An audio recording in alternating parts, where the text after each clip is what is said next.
Welcome back to another episode of Bronze League Heroes, starring your favorite heroes, Mirrodin, Genji, Lunara, Lucio, and Nazebo on the blue team. And on the red hand side we have Stitches, Varian, Butcher, Lily, and Li Ming.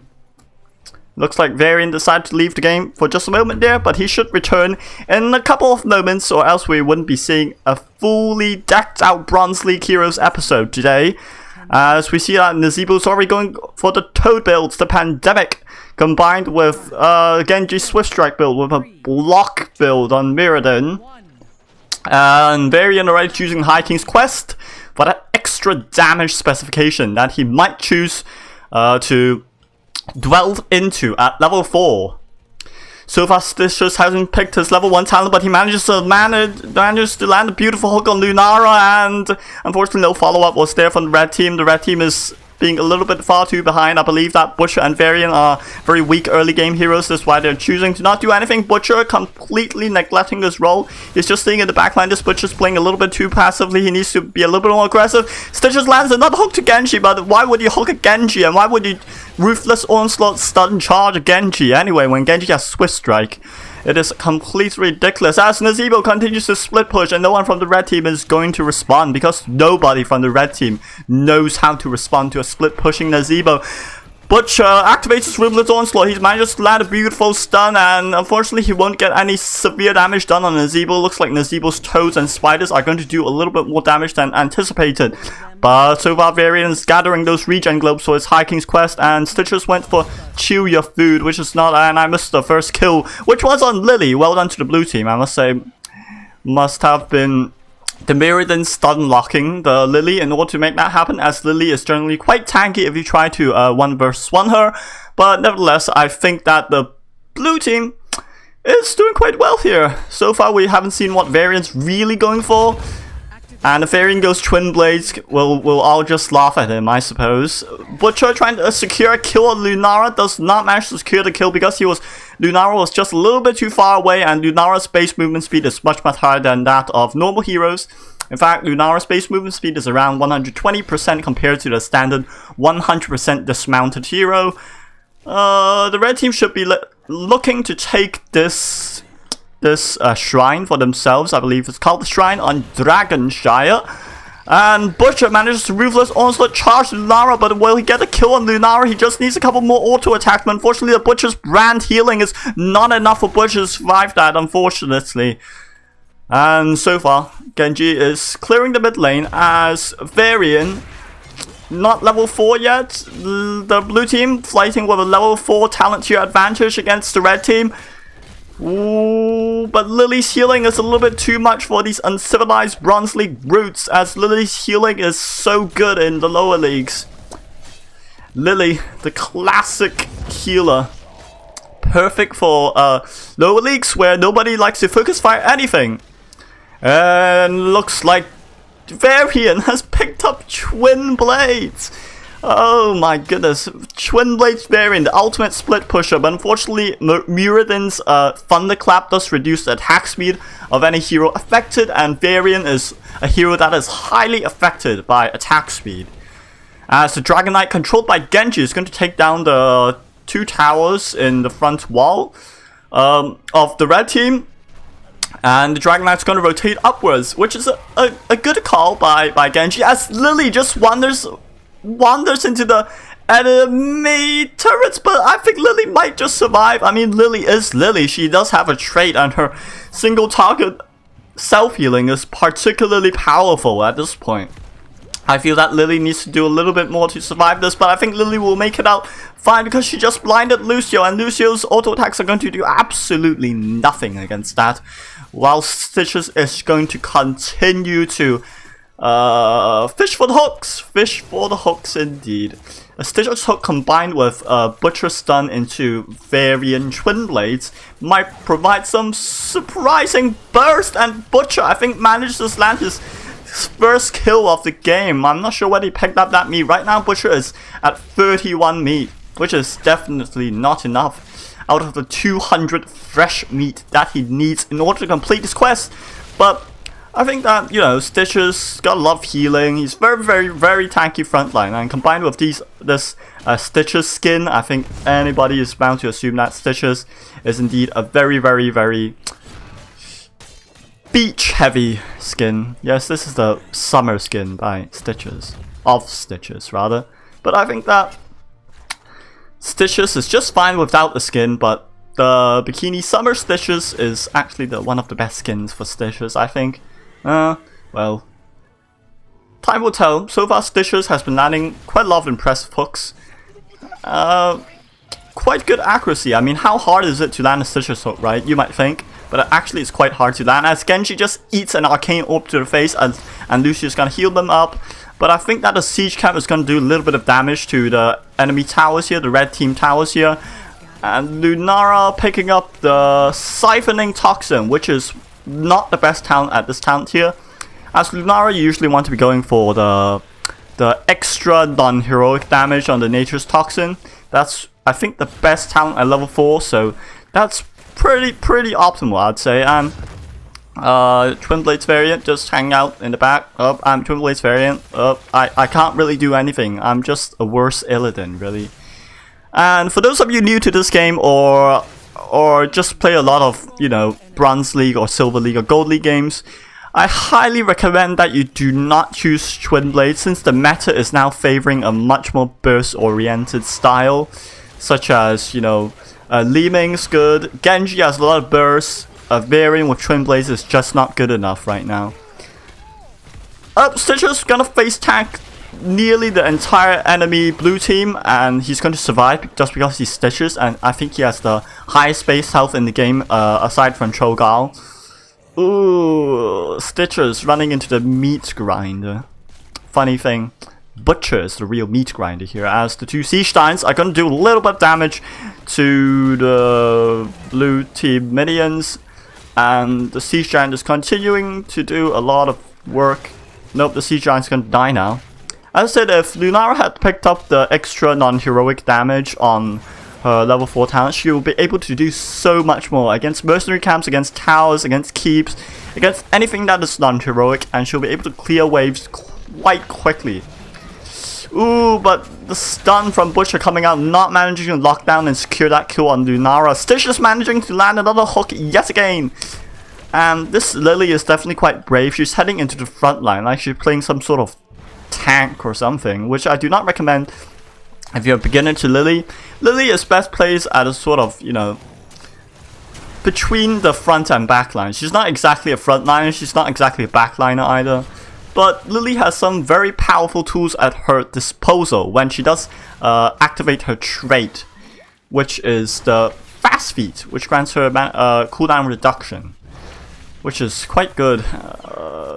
I think Lily should be able to 1v1 a lot of heroes in this game, but Butcher, unfortunately, his stun once again does not manage to secure the kill on Lunara, just because, well, Butcher is Butcher. Butcher went for the full Relentless Onslaught build combined with Invigoration, and the Furnace Blast might just secure 1 or 2 kills, but unfortunately, I think that Furnace Blast was probably the inferior choice here, coming from Butcher. I mean, if you have Lamb to Slaughter, you can just chain one enemy hero, you can silence them for the duration, and you can just keep them in that particular area and wait for teammates to follow up, of course. Genji, going for Dragon Blade, might not activate Dragon Blade here. He should activate Dragon Blade now. Yep, he activates Dragon Blade and secures the last 2 kills on the Butcher and Lily and Li Ming. Well, those are pretty much a full team wipe, I would say, apart from Varian just hanging out for no reason. Is Varian going to charge in and attempt to duel Genji? I think this Varian is too clever for that, but Stitches lands a hook, and Stitches and Varian going in 2v5. What a brilliant idea, as Varian gets taken down by Lunara's Leaping Strike. Sound Barrier, the only Lucio ultimate really. Ravenous Spirit, well, not exactly the most optimal heroic for Nazeebo in this particular situation, as when you look at Stitch's hook, Varian charge, and Butcher's stun, and whatnot, there's quite a lot of CC going on from the red team to justify not taking Ravenous Spirit, but since the blue team are winning anyway, Nazeebo's deciding to have a little bit of fun. He's going to throw out Ravenous Spirit just for fun, just for the extra extra lulls. He doesn't care about whether he wins the game or not. Pandemic so far 24 out of 40 stacks. He needs 16 more stacks for that to complete. And Butcher charging in 2v3. And the Furnace Blast just did a minuscule proportion of the Dragon Knight's health. Well, that was definitely worth it. I mean, if Butcher had Lamb to the Slaughter right now, he could just isolate one of these targets and kill them immediately. So Furnace Blast is rather a niche choice. But Varian, he doesn't care about tankiness, so he's going for that straight damage. Imagine if this Varian had went for Colossus Smash and Shield Wall instead. He will be so much tankier and resistant to burst, and he will be able to secure a kill immediately just with that Colossus Smash, giving that negative 20 armor reduction. I mean, the 20 armor reduction, and Nazebo gets killed by a tower. Oh, most excellent. The split pushing Nazebo decided to sacrifice his life to the gods by offering himself to the tower shots. There's only one thing that Twin Blades Varian is good at, and that's 1v1 dueling and taking mercenary camps. Apart from that, please do not pick Twin Blades Varian unless you're playing on Warhead Junction and you're going full split push Varian build. But if you're going for split push, why not go for Zagara instead? I heard that Zagara is totally overpowered in this meta, given the new buffs that they gave Zagara in the earlier patch. I think Zagara is like up at least 6% win rate from what she used to be, because she has a lot of late game scaling and late game potential now, and Twin Blades Varian is just an inferior version of that, literally. Personally, I'm a very avid Varian fan. I play Varian a lot, but unfortunately Varian is not really suited to this meta. And if you are going Twin Blades Varian, please make sure you actually have a lockdown type tank, not Stitches. For example, if you had Diablo or ETC with a Twin Blades Variant, that would be very, very good. But unfortunately, with Stitches doesn't really have a lot of hard CC for to help Variant lock down enemy team members and allow Variant to chop them with his Twin Blades. But unfortunately, that won't happen this game, just because Stitches is not one of those heavy initiation lockdown tanks, but rather he's sort of like an inferior Garrosh. Like, Garrosh has much more powerful initiation tools. He can throw people and displace people, which is what Stitches does with his hook, except to a lesser extent. Blue team has destroyed a fort. Right now, the whole of the red team are actually going to converge on Nazebo, who's continuing to split push. Will Nazebo survive this onslaught? I do not think so. Unfortunately, Nazebo, even with his ice block, was unable to stop that, just because Nazebo wasn't looking at his minimap. He wasn't asking where his team was gonna be. He was just doing his own thing, in other words, and I can't blame him for that. I mean, those Voodoo Ritual stacks are just so juicy and seductive. Toads of Hugeness combined with the Hexed Crawlers. This is one of the normal Nazebo builds, except that Nazebo is definitely not doing his best in terms of getting his stacks. Li Ming, let's have a look at Li Ming's build. Arcane Orb build. I don't think that's a Cannoneer. Most fascinating. And Lunara gets stunned, and actually the Furnace Blast doesn't manage to finish off Lunara, but right now I think the red team are actually capitalizing on the fact that the blue team is totally out of position. And Genji is so close to being dead. Ooh, Genji was just beyond the fort wall. Unfortunately, Stitch's hook did not manage to land. In fact, the red team member who is going to be taking the Dragon Knight is Lily. And with Lily taking the Dragon Knight, red team have to be a little bit careful in taking and engages. Because a support provides a lot of sustaining and staying power to the team, you usually do not want your support in the Dragon Knight, but the best bet for the Dragon Knight user for the red team would probably be the Twin Blades Varian, as Twin Blades Varian, come on, he's more useful in the Dragon Knight. But Varian, he decides to take a tower by himself. I suppose that even odds allowed the red team to get level 16 talents here. And Butcher is unfortunately focus fired by Genji, basically the whole of the blue team. As Lily and the Dragon Knight is going to take down this fort. The Dragon Knight at this point does have a sizable amount of health. In fact, it's a total of 17,600 health, which is quite hard to take down. And Stitches lands a marvelous, marvelous helping hand hook on Lily, saving her life once and for all. And I think with Miraidon's Haymaker, might Varian be able to? But Stitches, he's just doing everything that Stitches does so well, and this Stitches is executing it near properly. I wonder if this Stitches is actually is a Smurf, and he's smurfing in Silver or Bronze League. That could be food for thought. As Genji, he's just relying on his protected and his jump, but Stitches again lands that hook, but unfortunately Genji will do Genji things, and Genji dashes out immediately as Lunara is focused right down by the red team. I'm not sure what Lunara was far too confident in her leaping strike right there, with Miraidon trying to follow up, whacking Stitches back towards the blue team. But Stitches is just so tanky. You can't do anything to Stitches. You literally have to have like Tychus or Mathiel in order to kill Stitches. Wow, this Stitches, I'm really impressed with him. I think he's basically never missed a single hook in this entire game. Maybe one or two, but we can forgive him for that. Stitches is providing us with some marvelous, marvelous insights into how to play Stitches. And Butcher is once again being Butcher. Stunned. But I think Lily's Juggle with 1000 Cups might just save Butcher. Combined with the Butcher's brand healing, it might be enough to save Butcher. In fact, no, unfortunately Butcher does go down, taken down by Genji. And Genji activates his Dragon Blade, but does he know that Lily is actually really good at healing? Ooh, just a little bit more. Oh, but unfortunately Genji does sacrifice himself for Lily. I'm not sure who won the trade there. I think Stitches is trying to secure a kill on Lucio. Nope. Oh, we can forgive Stitches for missing the hook there. He was trying to do something that he couldn't, but I think that Twin Blades Varian did all these mercenary camps, and Twin Blades Varian value just split push, take mercenary camps all day, and expect the enemy team to not respond to your mercenary camps. But Nazebo is a fairly good wave clearer. He's got Zombie Wall, he's got Pandemic with the quest complete, so now he'll spawn 5 toads in total, allowing for a lot more AoE damage to the mercenary camps. And Twin Blades Varian doing what Twin Blades Varian does well.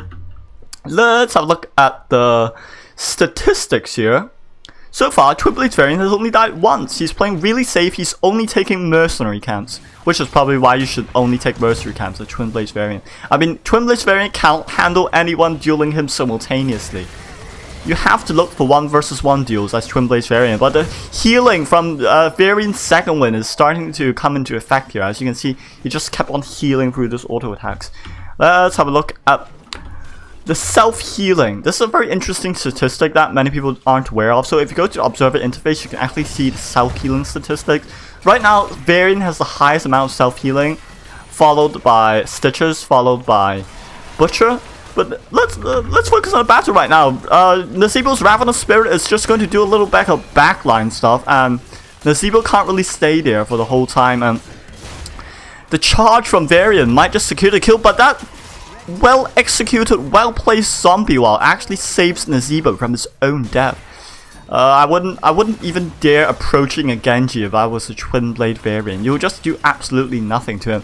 Butcher decided to cancel his charge right at the last second, and the red team's Dragon Knight is actually going to do substantial damage against all. It's going to take out 2 keeps, and Stitches is in the Dragon Knight right now, so that means that the red team doesn't really have a frontliner right now, unless you count the Butcher as a frontliner, which I really wouldn't count Butcher as a frontliner. Miraidon leaps in, and Genji is trying to leap in and do some damage. But I think that Twin Blades Varian is actually zoning them away, and Butcher's charge does not interrupt itself, and Furnace Blast finally getting the value it deserves by killing the Lunara again. Oh, Furnace Blast, let the Furnace Blast be bright in your heart. And Nazebo gets hooked in by Stitches. And right now, the blue team is just in a really, really bad spot, and they're just sacrificing themselves for absolutely nothing. Leaving going for disintegrate. Oh, and Genji commits Sudoku once again. And this is going to be a decisive victory for the red team. Well played to the red team, with Stitches, Twin Blades Varian, Butcher, Lily, and Leeming taking the victory in this game on Dragonshy. Let's actually see who the MVP is. Just for funsies, you know, just for funsies. And of course, the Twin Blades Varian gets the MVP. That was a very exciting game to cast. And I certainly hope you people enjoyed it. But for now, please remember to like or subscribe to my channel if you enjoyed this content and would like to see more in the future. And, well, basically that's all. And if you have any funny replays you would like to send in, please send them in to sir.lightofvoid@gmail.com. I'll provide a link in the description below. But for now, goodbye and see you guys next time. Bye!